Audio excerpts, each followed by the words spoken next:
En 1929, años de creciente prosperidad terminaron en catástrofe. Es la mayor quiebra del mercado bursátil registrado en la historia. Es imposible ignorar la conmoción, la sensación de asombro e incredulidad. Los inversores novatos habían pedido prestadas sumas enormes de dinero para especular en el mercado. El mercado cayó de forma abrupta y muchas personas fueron arrastradas en la caída. Fue muy doloroso. Poco después, miles de bancos quebraban. Millones de personas lo perdieron todo. Había pobreza por todas partes. Era algo realmente terrible. La depresión que siguió al desplome bursátil y se extendió por todo el mundo se prolongó durante una década y fue el preludio de la Segunda Guerra Mundial. Esta es la historia de una catástrofe financiera que esperamos que nunca vuelva a repetirse.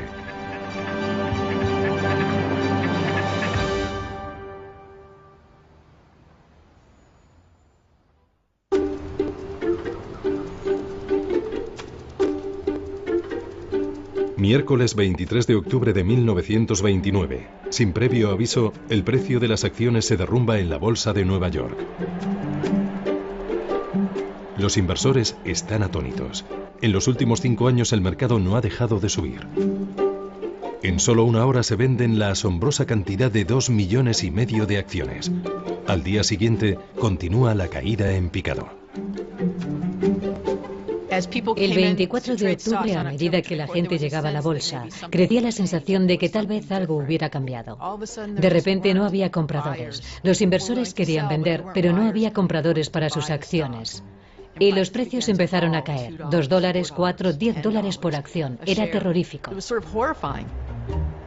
Aquella mañana el mercado bursátil cayó rápida y abruptamente.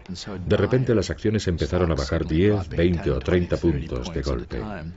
No es necesario decir que se oyeron muchos gritos y exclamaciones en el parqué de la bolsa de Nueva York. La gente estaba sorprendida por lo que estaba pasando y aterrada.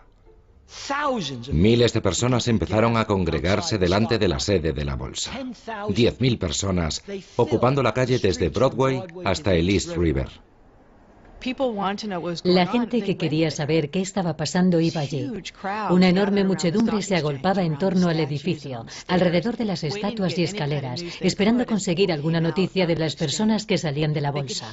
Podían oír las voces, los gritos de los agentes comprando y vendiendo, pero no sabían lo que estaba pasando. Por eso se congregaron y esperaron allí hasta averiguarlo. Pocos entre los millares que formaban esa muchedumbre eran conscientes de las dimensiones del desastre que estaba a punto de suceder. Tampoco podían imaginar que durante los siguientes 5 días, una catástrofe financiera iba a llevarse por delante los cimientos de la prosperidad del país. Pero para comprender las causas del derrumbe bursátil tenemos que remontarnos una década atrás, al momento en el que el grado de confianza de los americanos llegó a ser tan alto que parecía que los buenos tiempos durarían eternamente.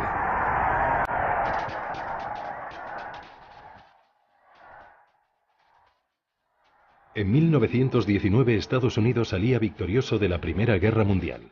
El optimismo se respiraba en el aire. Gran Bretaña y sus aliados europeos estaban agotados financieramente a causa de la guerra. Pero la economía de Estados Unidos prosperaba y el mundo bailaba al son de la melodía americana. Las incertidumbres quedaron atrás. Se tenían al parecer pocas dudas acerca de lo que venía. América iba a comenzar la juerga más grande y alegre de la historia, y había mucho que contar al respecto.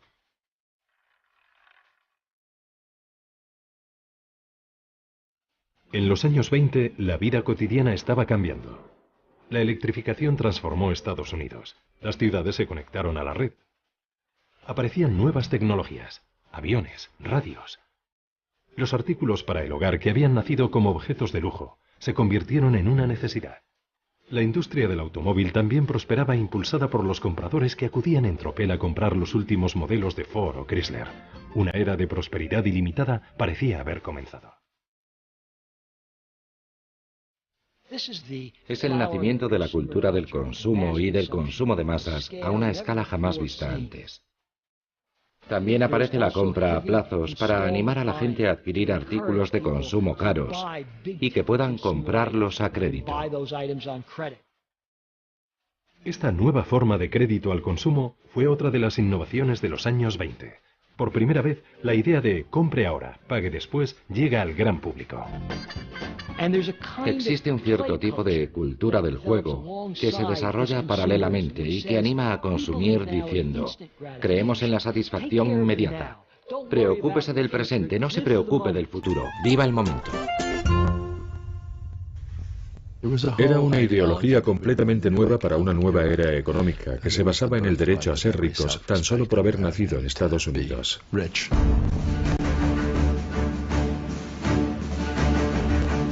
Con créditos asequibles y más ingresos disponibles, los estadounidenses empezaron a buscar nuevas formas para ser más ricos todavía.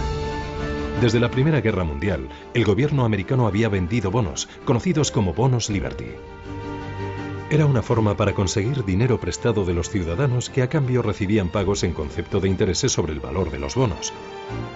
Famosos como Charlie Chaplin y Douglas Fairbanks fueron reclutados para promocionarlos en grandes concentraciones.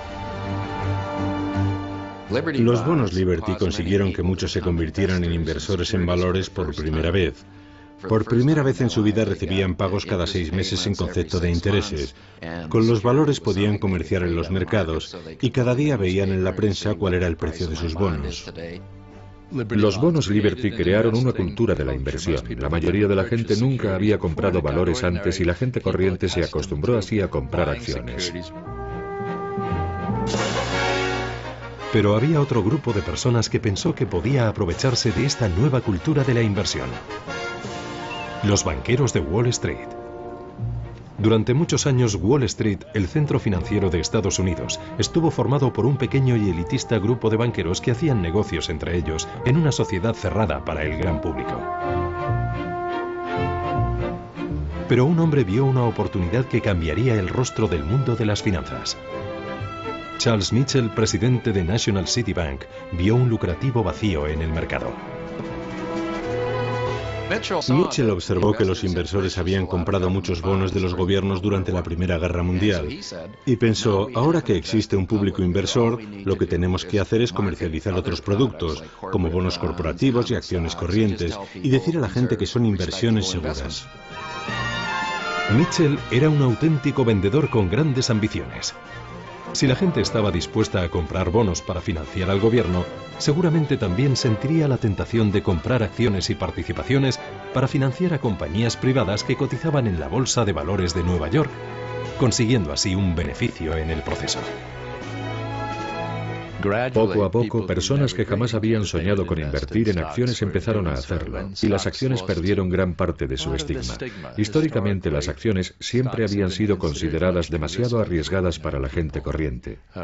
Pero en los años 20 existía la sensación de que invertir en acciones no solo era seguro, sino también respetable y fiable.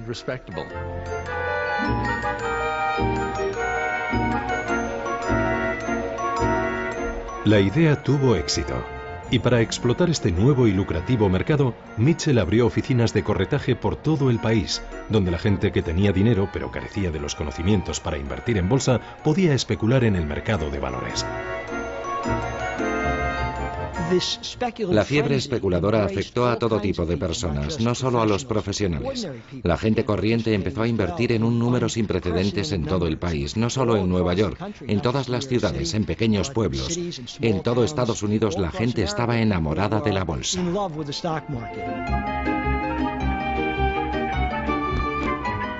Esto fue posible gracias a la tecnología. La última cotización de las acciones de Wall Street podía ser impresa pocos minutos después en cualquier lugar de Estados Unidos gracias a los receptores telegráficos. Había receptores en clubes nocturnos, en estaciones de ferrocarril, en salones de belleza, en barcos transatlánticos. El mercado se convirtió en una parte omnipresente de la cultura americana del juego en los años 20. Como, duermo, sueño y hablo de acciones. La única forma que conozco de hacer dinero. Es apasionante, me encanta. $17.000 de beneficio con tan solo $3.500 de capital. No está mal. Hubo una especulación salvaje con toda clase de valores, en especial con las compañías cinematográficas, aeronáuticas y automovilísticas. Uno de los valores calientes de los años 20 fue Radio Corporation of America, algo parecido a lo que hoy es Google. Era lo último en tecnología. Pensaron que era posible poner radio a los coches, imagínese. El público inversor americano empezó a relacionar los productos que usaba fabricados por compañías americanas con la idea de puedo comprar acciones de la compañía que fabrica el producto que me gusta.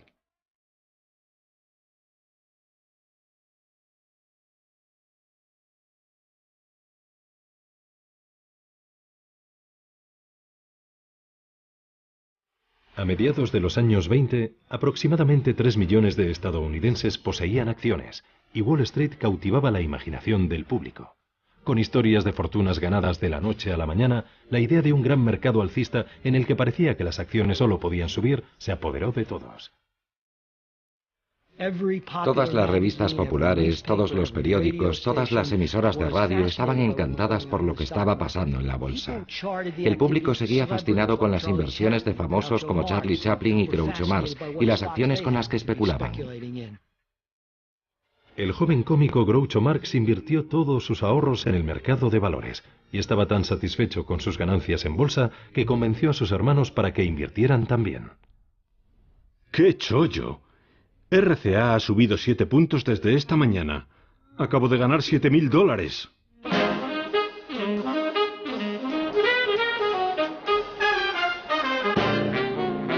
Pero los famosos no fueron los únicos especuladores. Los grandes especuladores de Wall Street se habían convertido en celebridades. Se los consideraba creativos, emprendedores y los creadores de la riqueza de los Estados Unidos. Joseph Kennedy, padre del futuro presidente Kennedy, fue una de esas astutas estrellas de las finanzas de la nueva generación. El público estaba fascinado porque algunos de esos hombres, como Joseph Kennedy, habían salido de la nada, y su rápida ascensión en el mercado era una especie de confirmación para la gente corriente de que tal vez podrían ser uno de ellos algún día. Circulaban historias de que cualquiera, desde botones a barberos, podía ganar dinero fácil en la bolsa.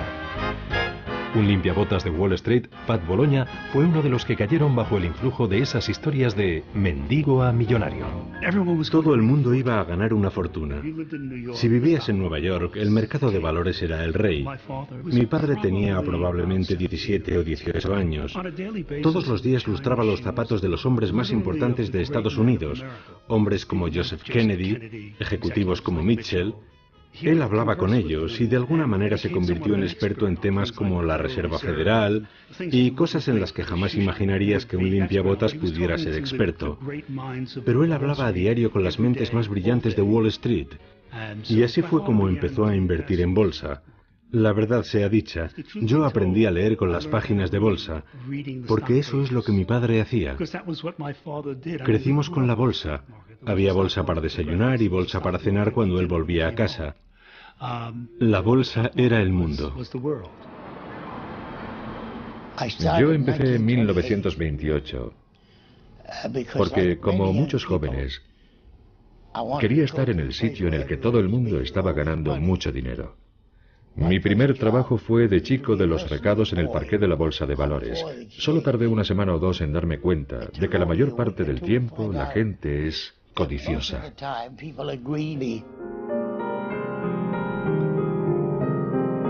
La gente tenía tanta fe en el mercado alcista que empezó a pedir dinero prestado en cantidades cada vez mayores para especular con los precios al alza de las acciones. Esta forma de adquirir acciones era conocida como compra a crédito. Al inversor solo se le exigía desembolsar una parte del dinero y su agente de bolsa financiaba el resto. La cultura del compre ahora, pague después había llegado al mercado de valores. Comprar acciones a crédito significa que las estás comprando con dinero prestado. A finales de los años 20, el 90% de las compras se efectuaban con dinero prestado. No había reglas acerca de cuánto podías pedir prestado y se pedían sumas enormes de dinero para comprar acciones. Podías comprar una acción de $100 con $25 y el corredor de bolsa te prestaba los otros 75. Si el precio de las acciones subía, y a finales de los años 20 todo parecía subir, esos $25 podían convertirse en una inversión valorada en 200 o 300. Los créditos para comprar acciones se convirtieron en una parte enorme de la economía de Estados Unidos. De hecho, hecho, casi 40 céntimos de cada dólar prestado eran para comprar acciones. Esta ingente entrada de dinero prestado en el mercado bursátil provocó una demanda creciente de acciones que empujó las cotizaciones aún más al alza. En 1928 la bolsa subió un 50% en tan solo 12 meses. Y a medida que el precio de las acciones seguía subiendo, más y más inversores solicitaban préstamos para comprar acciones. Uno de ellos fue el limpiabotas Pat Bologna. Mi padre no tenía mucho dinero en bolsa. Me dijo que tenía $6.000 de liquidez, pero $6.000 significaban muchas acciones porque en aquellos años solo tenías que cubrir un 10% de la inversión. Así que con $6.000 podías tener acciones por valor de $60.000.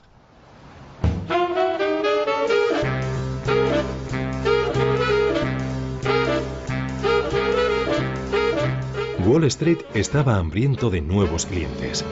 Había un grupo de inversores en potencia que la bolsa siempre había ignorado, pero cuyo dinero ahora quería. Hasta los años 20, las mujeres habían desempeñado un papel muy pequeño en el mercado bursátil, en parte por un simple prejuicio de género. Se las consideraba incapaces de mantener la sangre fría necesaria para especular en el mercado. Pero en los años 20, gracias a su popularización, muchas mujeres se integraron en el mercado bursátil. Los años 20 fueron sin duda un gran momento para las mujeres. Empezaron a ser independientes y a tener su propio dinero. Además, el número de mujeres universitarias aumentó notablemente y al mismo tiempo se sintieron interesadas por el mercado de valores. Para ellas era una forma de tener recursos propios. Una de esas inversoras fue Alice Osten, una neoyorquina pionera de la fotografía. Vivía en Staten Island, justo en la otra orilla, enfrente de Wall Street. Se mudó a esta casa cuando solo tenía un par de meses. Era inteligente y muy aventurera. Cuando cumplió 11 años, le regalaron una cámara que entonces era una nueva invención de la época. Inmediatamente se puso a trabajar. A lo largo del tiempo tendría 8.000 negativos fotográficos de cristal, convirtiéndose en uno de los primeros y más prolíficos fotógrafos americanos. El abuelo de Alice le dejó una herencia que le permitió llevar una vida cómoda. Pero a comienzos de los años 20 empezó a menguar y se sintió tentada por la promesa de dinero fácil y rápido de Wall Street. Cuando Alice Osten descubre que se está quedando sin dinero, se pregunta qué puede hacer. Sus amigos le aconsejan que sea prudente y reduzca sus gastos. Tal vez no viajando a Europa o no comprándose un coche. Pero Alice conoce a un corredor de bolsa que le aconseja: no, compra acciones y hazte rica rápido.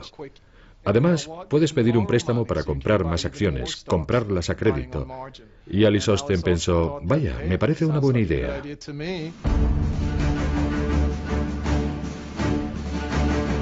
Durante todo el periodo alcista de la bolsa en la década de los 20, el Partido Republicano permaneció en el poder fortalecido por la prosperidad creciente del país. Calvin Coolidge llegó a la presidencia en 1923. Siendo el mismo inversor, guardó un significativo silencio sobre la locura especulativa que reinaba en Wall Street. Calvin Coolidge ejemplifica el temerario e irresponsable laissez-faire, el libre mercado de los años 20. Es famoso por su frase: el negocio de América es el negocio. Fue un periodo de gran prosperidad. El negocio era hacer dinero.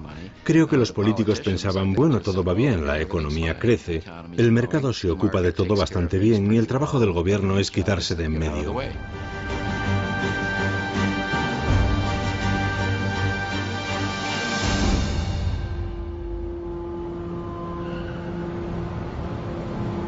Durante el mandato de Coolidge, el poder de Wall Street siguió creciendo sin obstáculos. Su administración mantenía estrechos vínculos con un grupo de banqueros y financieros, la élite de Wall Street.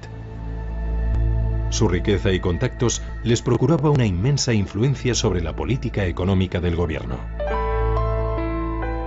Formaban pequeñas sociedades elitistas. Sin duda, eran la realeza de Wall Street. Trabajaban en lugares misteriosos y muy discretos. Eran pequeñas firmas con capital limitado, pero realmente ejercían un poder inmenso.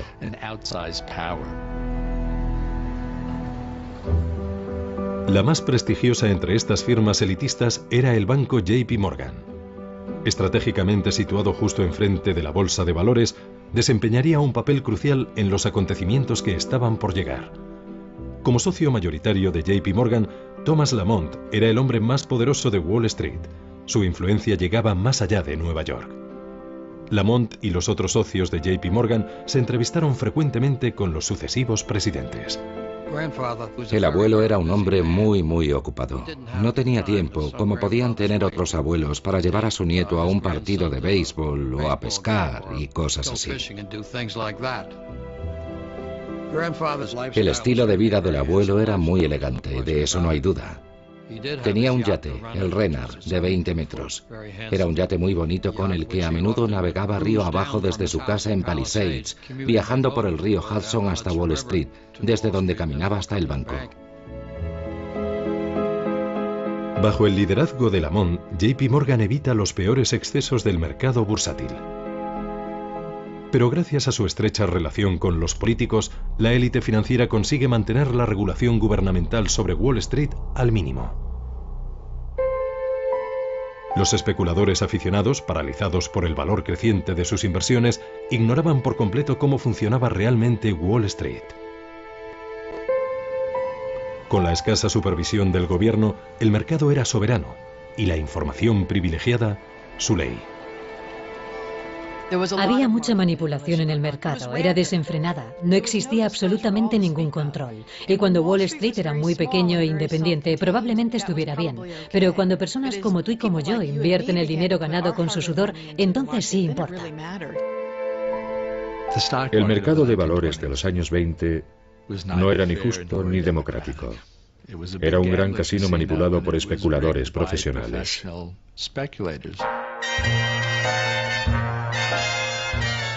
Cuando los pequeños inversores apostaban los ahorros de su vida, no eran conscientes de que todas las probabilidades jugaban en su contra. Los hombres como Joseph Kennedy no hacían sus fortunas eligiendo simplemente las acciones correctas.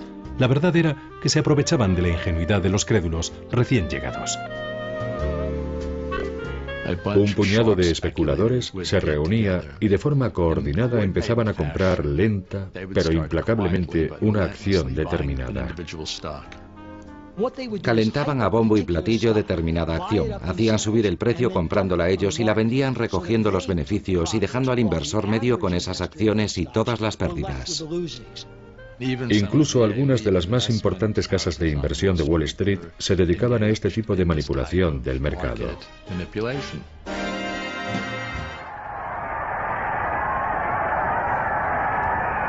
En marzo de 1929 es investido un nuevo presidente republicano, Herbert Hoover. En su discurso tranquiliza a los estadounidenses. Hemos alcanzado el mayor grado de bienestar y de seguridad que ha existido nunca en la historia del mundo. Pero entre bastidores no estaba tan tranquilo. En realidad, Hoover era muy escéptico respecto a lo que estaba pasando en Wall Street y la economía en general, pero no tiene el valor político, y cuando se convierte en presidente, no hace nada por poner freno a esta fiebre especulativa salvaje.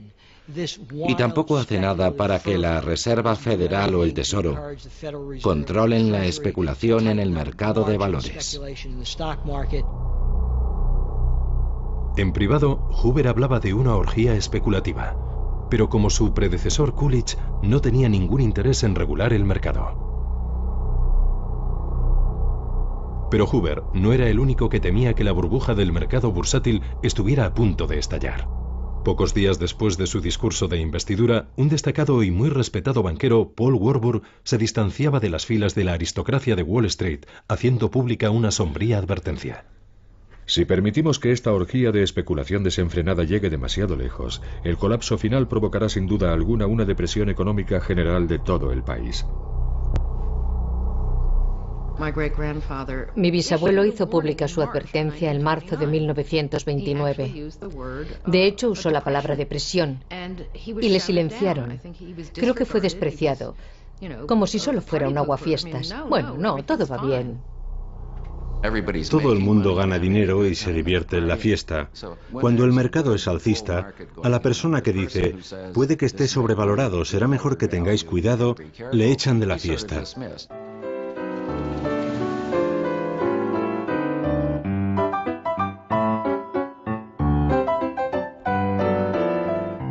La predicción de Warburg cayó en saco roto, Y entre mayo y septiembre de 1929, 60 nuevas compañías fueron presentadas en la Bolsa de Valores de Nueva York, añadiendo más de 100 millones de acciones al mercado, alimentando la burbuja bursátil. Siempre oyes lo mismo con cada burbuja. Esta vez es diferente. Es un mundo financiero diferente. De hecho, Groucho Marx, que fue uno de esos inversores, fue a ver a su corredor de bolsa y le dijo: oye, no entiendo cómo los precios pueden seguir subiendo. Y el agente le dijo: tienes que comprender que ahora estamos en una economía global. Eso en 1928 o 29. Creo que he oído eso unas cuantas veces desde entonces. Algunos especuladores profesionales sentían que el mercado estaba demasiado caliente. Los más astutos se salieron durante el verano. Un día Joe Kennedy, según los últimos recuerdos de Joe Kennedy, dijo: si el limpiabotas sabe tanto como yo de bolsa, tal vez sea hora de que venda todo.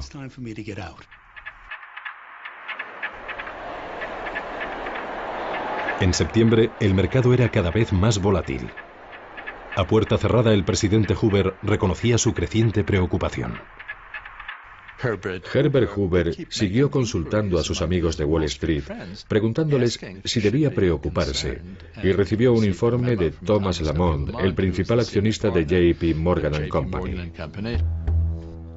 El abuelo le decía en su carta que el mercado se corregiría a sí mismo y que no parecía haber ninguna necesidad de que el gobierno interviniera en él. Lamont tranquilizó a Hoover afirmando que no existía motivo alguno para la preocupación, y el informe finalizaba con la frase: el futuro parece brillante.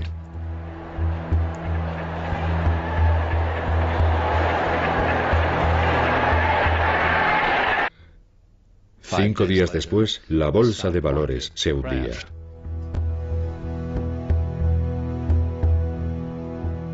Nadie sabe qué fue lo que provocó la pérdida repentina de confianza al final de la jornada del miércoles 23 de octubre. Pero de repente una brusca caída en las acciones de las compañías automovilísticas provocó un aluvión de órdenes de venta a última hora. Se vendieron millones de acciones bruscamente. Al día siguiente, el gran crack de 1929 comenzaba.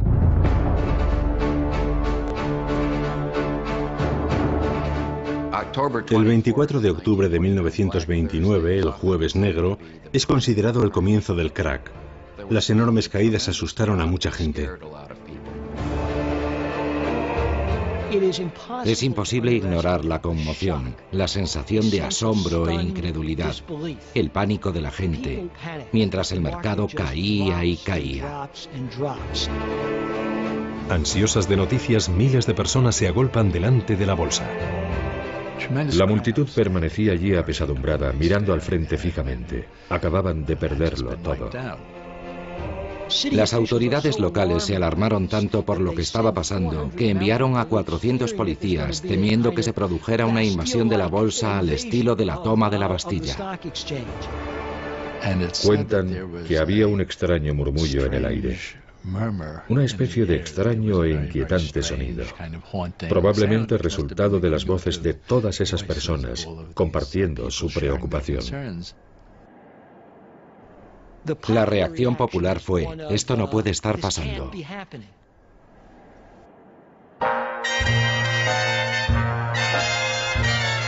Un británico estaba allí de visita aquel día. Winston Churchill también había invertido gran parte de su dinero en la bolsa americana y había decidido visitarla.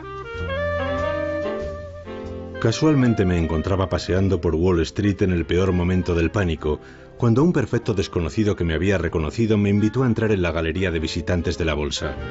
Esperaba encontrarme con un auténtico caos, pero el espectáculo que vieron mis ojos era sorprendentemente de calma y orden. Los 1.200 miembros de la bolsa caminaban de un lado a otro como en una película a cámara lenta de un laborioso hormiguero, ofreciéndose entre ellos gigantescos montones de acciones a un tercio de su antiguo precio.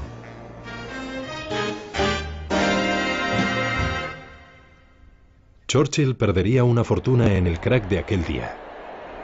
Fuera, la multitud seguía esperando noticias. Los rumores alimentaban el pánico creciente. Una vez que el desplome comienza, El verdadero problema es de confianza. Cuando se pierde toda la confianza en la economía, lo bueno y lo malo caen juntos. Por ello, la élite de los grandes inversores hace todo lo que puede por restaurar esa confianza, para convencer a la gente de que la economía y la bolsa van bien.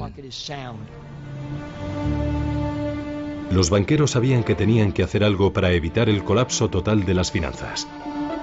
Un periodista del Times fue testigo de los acontecimientos. La gente seguía llegando y cada vez era más ruidosa. En mitad de la multitud se formó un remolino. Un hombre en mangas de camisa intentaba abrirse paso para cruzar la calle en dirección a las oficinas de Morgan. Era Charles Mitchell, el presidente de National City Bank. Alcanzó el edificio de oficinas de Morgan y poco después supimos a lo que había ido. Charles Mitchell había sido convocado a una reunión en la sede de JP Morgan. En torno a la mesa se sentaban otros 4 importantes banqueros, incluido Richard Whitney, vicepresidente de la Bolsa de Valores de Nueva York.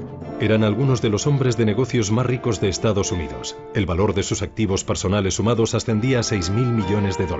Thomas Lamont presidía la reunión. Creo que supuso un gran shock para el abuelo. Sin duda no había previsto que pudiera ocurrir algo como el gran crack. El abuelo convocó una reunión en sus oficinas de Wall Street con algunos de los principales banqueros de la ciudad para organizar un plan que evitara que la bolsa se hundiera. Para ello decidieron crear un fondo de $250 millones. El fondo sería utilizado para mantener una lista de acciones fundamentales. A la hora del almuerzo, Richard Whitney vuelve a atravesar la calle en dirección al edificio de la bolsa. Con la enorme inyección de liquidez de los banqueros, Whitney espera que el mercado se recupere.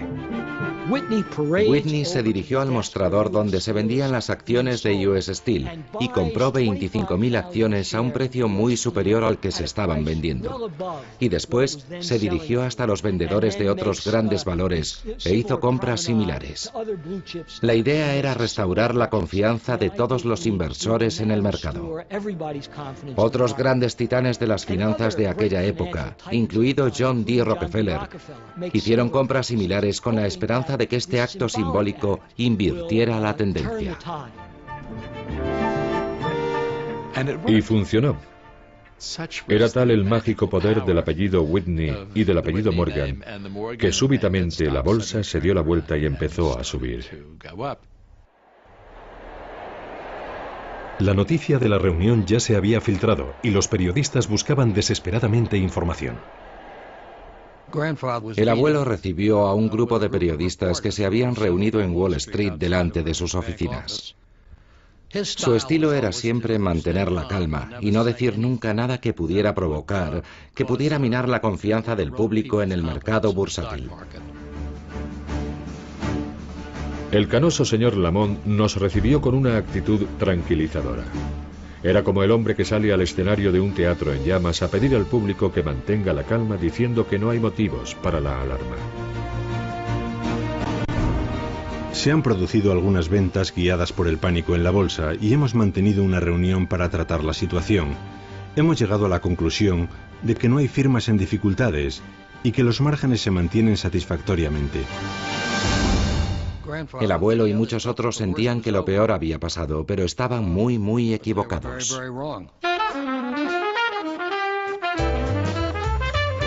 El fin de semana la intervención de los banqueros parecía haber funcionado. Las jornadas del viernes y el sábado transcurrieron con tranquilidad y sin incidentes. El presidente Hoover también intentó calmar los ánimos, repitiendo un mantra que desde entonces se ha repetido muchas veces en las crisis bursátiles. El negocio fundamental del país, la producción y distribución de bienes de consumo, tiene una sólida y próspera base. Pero en las oficinas del distrito financiero, el caos es total. Una de las cosas que olvidamos es lo primitiva que era la tecnología. El 24 de octubre se negociaron tantas acciones que se necesitaron 4 horas después del cierre de la bolsa para imprimir todas las operaciones realizadas. La impresora, completamente desbordada, llevaba horas de retraso con las operaciones realizadas y no servía para nada. Durante toda la noche, las lámparas lucieron en las ventanas de las oficinas, donde los corredores de bolsa y contables luchaban por intentar cerrar las cuentas del día antes de que empezara la siguiente jornada. Se desmayaban en sus escritorios. Los mensajeros caían rendidos sobre el suelo de mármol del banco y se dormían.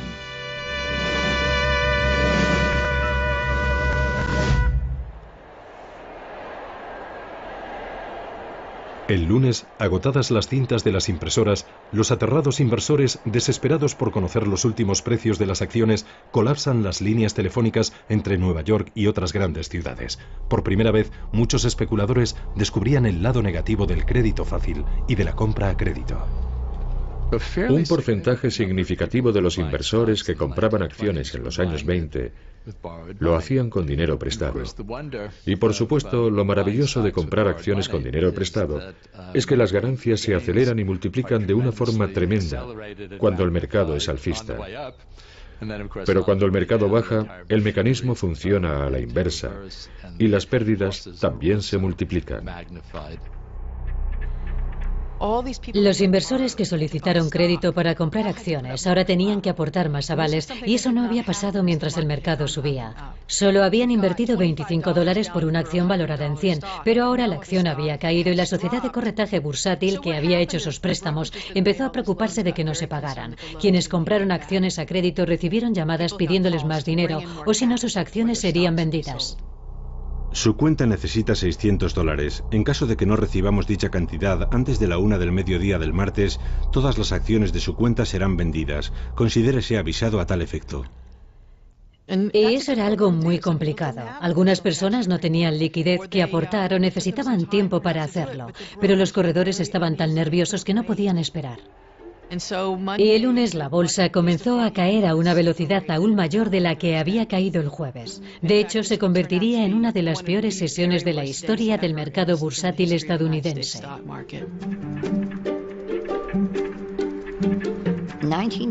En 1929, cuando la bolsa se hundió, yo era muy joven. Solo tenía 7 años. Sin embargo, recuerdo algunos momentos de aquel día con mucha claridad. No teníamos muchas formas para comunicarnos. Y cuando algo extraordinario ocurría, los periódicos sacaban un extra. Así se llamaba, un extra, por 2 céntimos. Y los chicos recorrían con sus gorras las calles gritando, ¡extra, extra! Léalo todo. En casa siempre bajaba alguien y compraba el diario por 2 céntimos para saber lo que había pasado. Así nos enteramos del crack. Aquel día, Vera estaba con una amiga de la familia cuando llegó la noticia de que la tía de la amiga lo había perdido todo. Aquella dama lloraba en silencio. Lloraba en silencio y se retorcía las manos mientras caminaba sin parar de una habitación a otra. Ese es mi recuerdo de aquel día.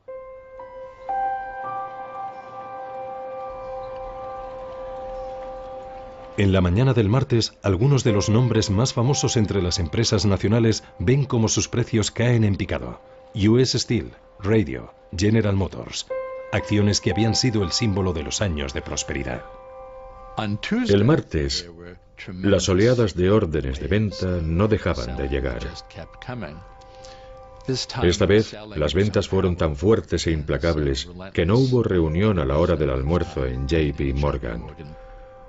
Era evidente que el volumen de ventas hacía inútil cualquier esfuerzo de los banqueros por contener la avalancha. El martes por la tarde, todas las acciones del país valían un 20% menos de lo que costaban cuando abrió el mercado el lunes por la mañana. La industria del país había perdido un 22% de su valor en 36 horas. Hoover era el presidente. Y él y Andrew Mellon, el secretario del Tesoro, eran muy de derechas y creían que la misión del gobierno era no interferir. Creían en el capitalismo puro y sin limitaciones. Así que hicieron muy poco o nada por aminorar el desplome. Dijeron que se arreglaría solo. El mercado se hundió violentamente y mucha gente lo perdió todo. Fue muy doloroso. Prácticamente todo el mundo perdió dinero, igual que ha sucedido ahora.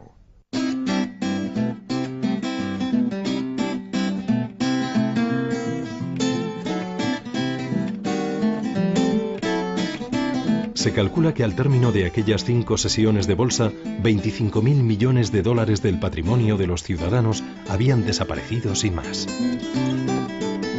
La bolsa sigue cayendo sin parar. Hay órdenes de vender todo.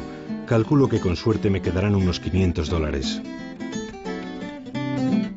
Un humilde final para un beneficio potencial hace apenas 4 meses de casi $100.000.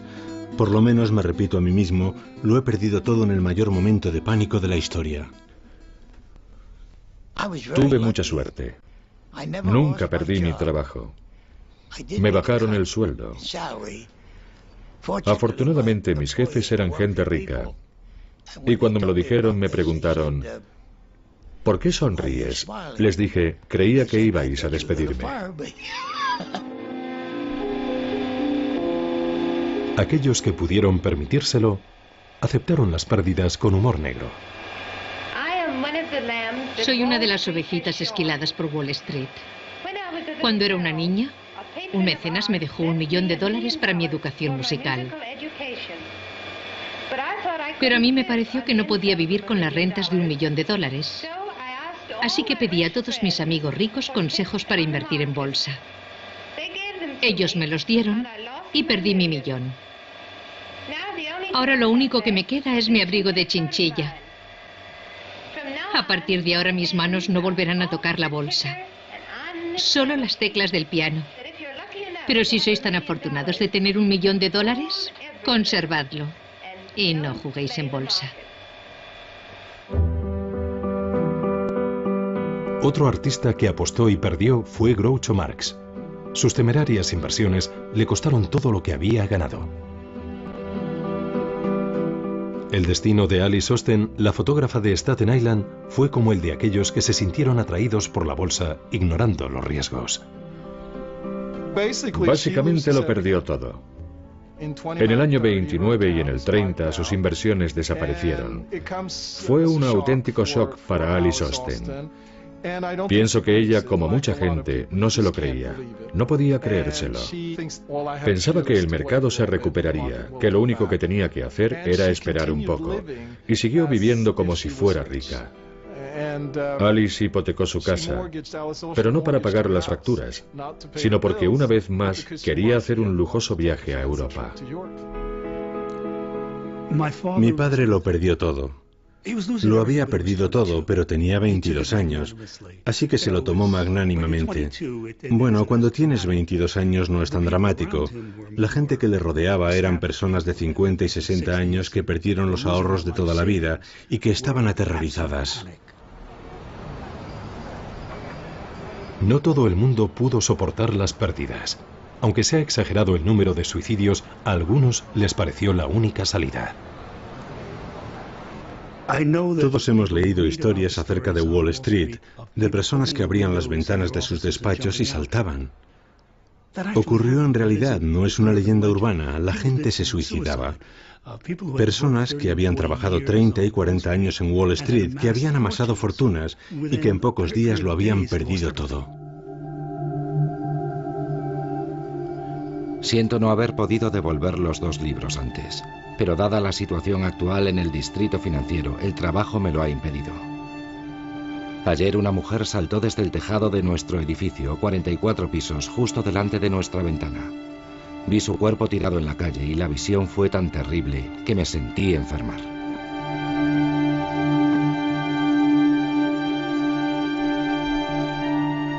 Los efectos del catastrófico crack de Wall Street llegaron a todo el país. Incluso aquellos que nunca habían tenido acciones y que nunca se habían beneficiado del boom bursátil se convirtieron en víctimas también.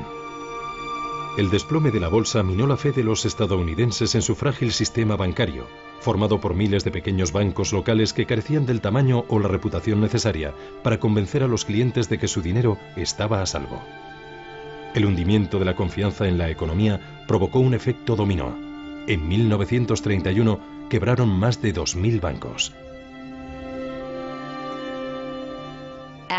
Después del crack, los bancos cerraron. Eso nos afectó un poco más seriamente a nosotros, a la gente de mi edad. Muchas personas guardaban su dinero en el banco, un poquito de dinero, algunos cientos de dólares, puede que 1.000. Entonces no existían infraestructuras y tampoco un fondo federal que garantizara los depósitos de los clientes. No existía ninguna forma de apoyar a los bancos. Si los bancos habían tomado decisiones erróneas, lo pagabas tú, ibas a por tu dinero y ya no estaba.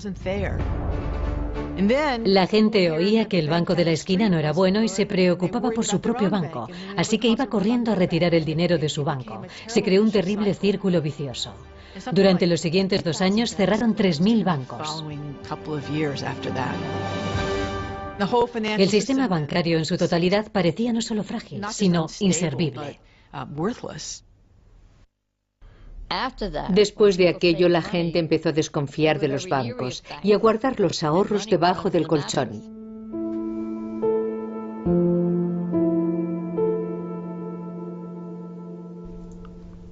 El desplome bursátil de 1929 no creó la Gran Depresión, pero inició una secuencia de acontecimientos que finalmente habrían de culminar en la Gran Depresión. Bien, puede que todo esto nos resulte familiar. Los bancos prestaban dinero al mercado bursátil, las compañías prestaban dinero, los corredores prestaban dinero y cuando la bolsa cayó todo ese dinero desapareció. Inmediatamente las empresas empezaron a sentir miedo por no disponer de capital y perder dinero. Y empezaron a despedir a trabajadores y a cerrar fábricas. Hubo quiebras masivas y una crisis de liquidez, exactamente del mismo tipo de la que tenemos hoy. Es decir, los negocios no pueden obtener préstamos para mantenerse a flote. Aunque fueran negocios totalmente solventes, no podían conseguir los créditos comerciales a corto plazo necesarios para pagar a sus trabajadores, invertir en equipamiento y pagar a sus proveedores.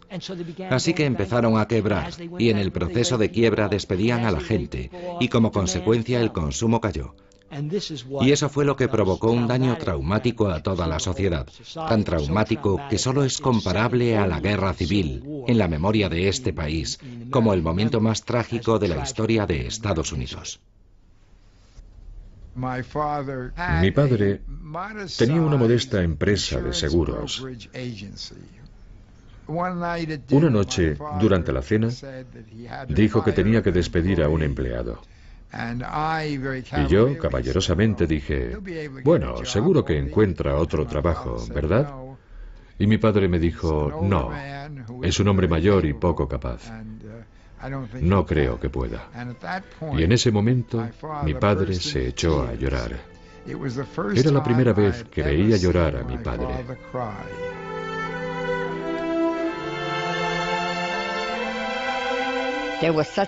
Nuestras vidas y las de todos aquellos que conocíamos cambiaron mucho después del crack.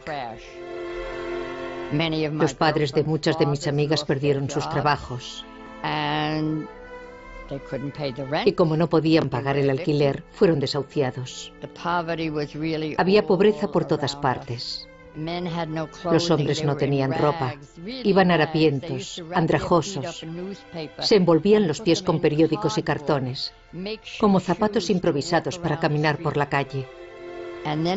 Y cuando ibas a Central Park, te encontrabas con esa zona enorme, un lago abandonado que había sido drenado, y allí hacían pequeñas chozas con cajas de cartones para dormir y pasar la noche. Lo llamaban Hooverville, porque así se llamaba nuestro presidente en aquel momento. Y por supuesto, el desplome de la bolsa y toda aquella pobreza era, claro, culpa suya. Fue muy, muy doloroso.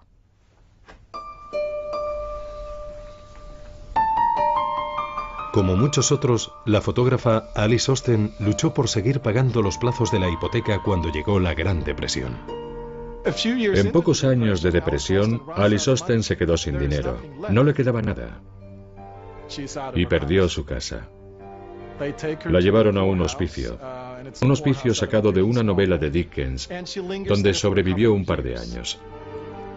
Milagrosamente, sus fotografías fueron descubiertas. Las revistas Time y Life le compraron algunas fotos y ganó el dinero suficiente para mudarse a una residencia digna.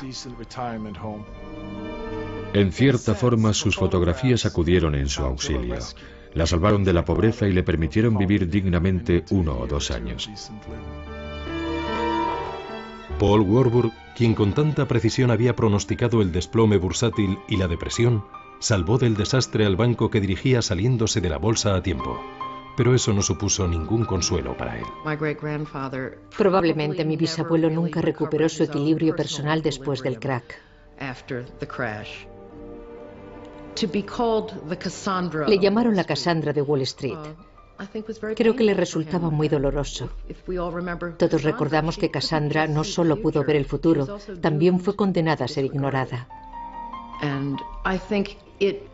Creo que le provocó su propia depresión personal. Dudo mucho que alguna vez dijera, ya os lo dije. Creo que le parecía muy trágico que la depresión mundial hubiera podido prevenirse o evitarse, o por lo menos reducir su impacto. Y pienso que probablemente eso le condujo a una muerte temprana.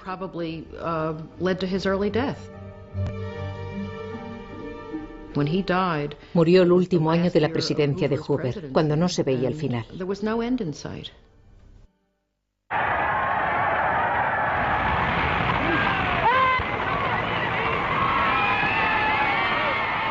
Pero en 1932, 12 años de mandato republicano llegaban a su fin. I, Franklin Delano Roosevelt, do solemnly swear that I will faithfully execute the office of President of the United States. El demócrata Franklin Delano Roosevelt fue elegido presidente en una victoria aplastante. Su primera tarea era restaurar la confianza. The only thing we have to fear is fear itself. Recibido como un salvador, Roosevelt prometió un nuevo compromiso con el pueblo americano y regular el sistema financiero. There must be a strict supervision of all banking and credit and investment.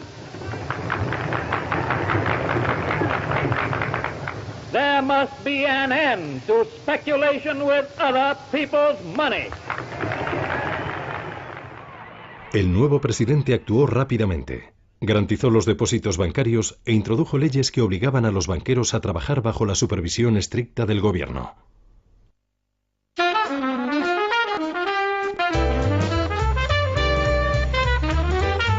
El Comité de Banca del Senado abrió una investigación. Duraría más de 3 años, y las 10.000 páginas de testimonios ennegrecieron la reputación de Wall Street. Ferdinand Pecora, el ambicioso abogado del comité, retó a la élite de los banqueros a que explicaran su conducta. Llamó a testificar a esos banqueros. ¿Y qué descubre? Descubre que Charlie Mitchell de National City Corp había vendido acciones a su mujer para evitar pagar impuestos. Richard Whitney, quien con tanta audacia compró acciones el Jueves Negro, perdió su dinero, pidió prestado a su hermano y como tampoco le salió bien, empezó a robar a sus clientes. Finalmente fue condenado a prisión. El banco más prestigioso de América, JP Morgan, estaba igualmente muy lejos de ser inocente. Las vistas descubrieron evidencias de una lista que ofrecía acciones preferentes a amigos influyentes, incluido un antiguo presidente. No solo había socios de Morgan y miembros de la familia Morgan, también importantes ejecutivos de empresa e incluso algunos políticos. Calvin Coolidge, por ejemplo, estaba en dicha lista de acciones preferentes. Fue una práctica que mucha gente consideró incorrecta. Ferdinand Pecora dijo una gran frase. Eran revelaciones escandalosas de la baja estofa de las altas esferas. Me encanta, porque podemos decir lo mismo hoy en día. En respuesta al escándalo público ante los negocios sucios de los banqueros, el presidente Roosevelt creó la SEC, la Comisión de Bolsa y Valores de Estados Unidos. Su misión, limpiar Wall Street. Al frente de ella puso a un hombre que sabía más que la mayoría sobre prácticas poco éticas. Cuando el presidente Roosevelt creó la SEC para controlar a Wall Street, nombró a su viejo amigo y seguidor Joe Kennedy como presidente. Es como poner al zorro a vigilar el gallinero.